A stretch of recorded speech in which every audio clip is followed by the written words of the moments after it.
जहाँ तक डिस्ट्रिक्ट की बात आती है तो रेवाड़ी डिस्ट्रिक्ट के लिए एक नया सिविल अस्पताल बनना बहुत ज़रूरी है।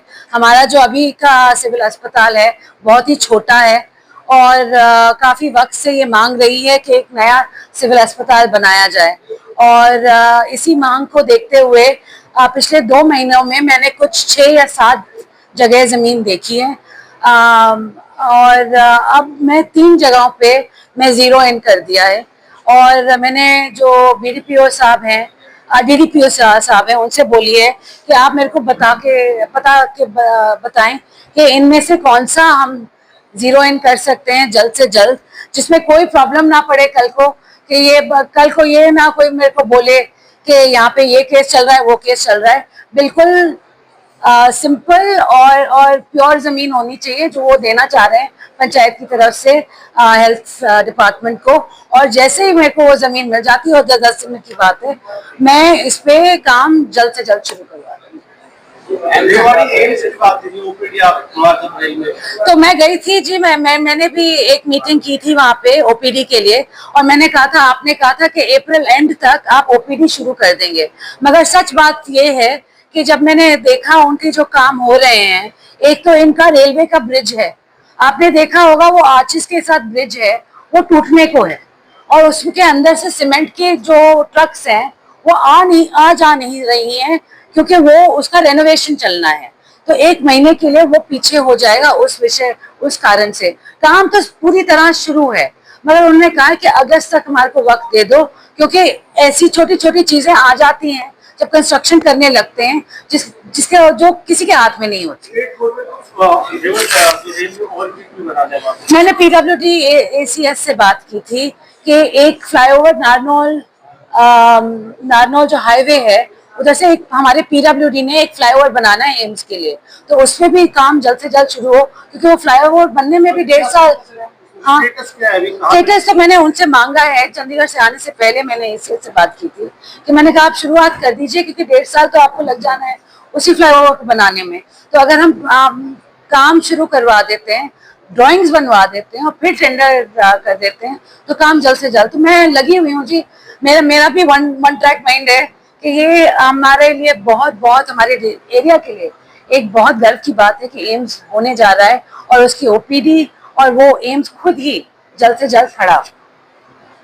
के बारे में चर्चा करें तो उसमें कुछ रहेगा कि लोगों के लिए जैसे नहीं, हमने चर्चा की जेनेरिक दवाइयों के बारे में, तो मैंने आपसे यही कहा था कि ये सेंट्रल गवर्नमेंट की तरफ से एक फरमान जारी होना पड़ेगा फार्मेसीज की तरफ हो कि जो जेनेरिक हैं उनको स्टैंप होना चाहिए कि ये जेनेरिक मेडिसिन है और जो एथिकल वाले हैं वो उस पर वो स्टैंप होना चाहिए और प्राइसेस सही वाली सारे मेडिसिन पे होनी चाहिए। तो इसके लिए मैं हेल्थ मिनिस्टर साहब से जरूर चर्चा करूँगी। अल्ट्रासाउंड की जो रेट लिस्ट की बात करें तो अलग-अलग रेट लिस्ट चल रही है जी, अल्ट्रासाउंड की जो रेट लिस्ट है जो सिविल अस्पताल में है तो वो और जो सरकारी अस्पताल में है वो बिल्कुल ऊपर नीचे नहीं है।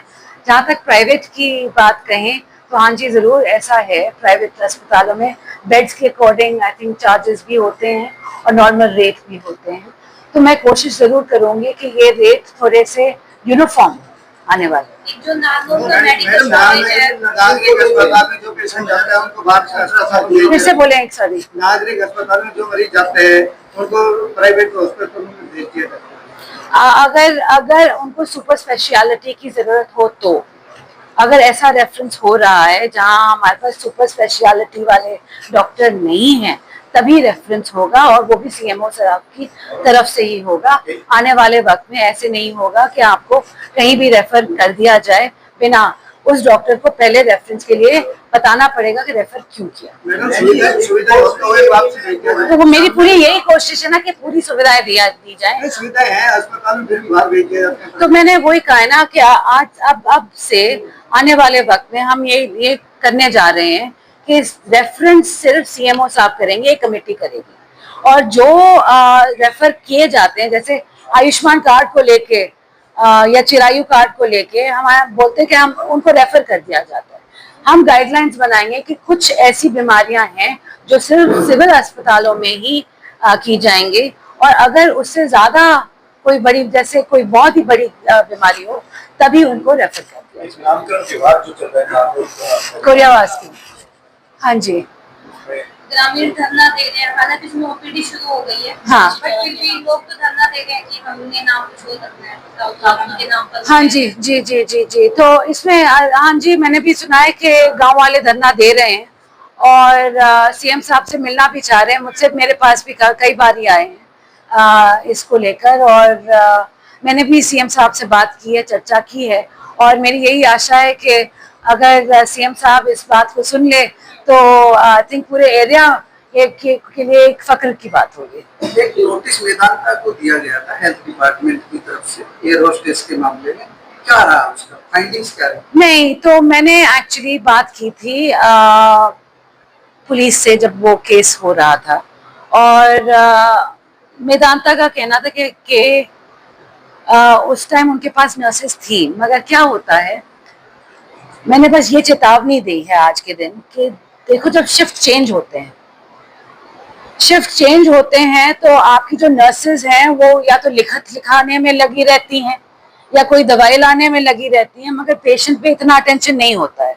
1 घंटे या 1.5 घंटे का ओवरलैप होना चाहिए, ये नहीं होना चाहिए कि एक आ रही है एक जा रही है। तो एक मसरूफ है, एक रेडी हो रही है अपने शिफ्ट के लिए, 1-1.5 घंटे का होना चाहिए। और कोई भी टेक्नीशियन बिना अप्रूवल के और बिना किसी और के नर्स के वहां रहते हुए अंदर किसी क्यूबिकल में, किसी रूम में अकेले नहीं जा सकता। ये कंप्लीटली प्रोहिबिटेड। तो मैंने दिया था इसी पर जी।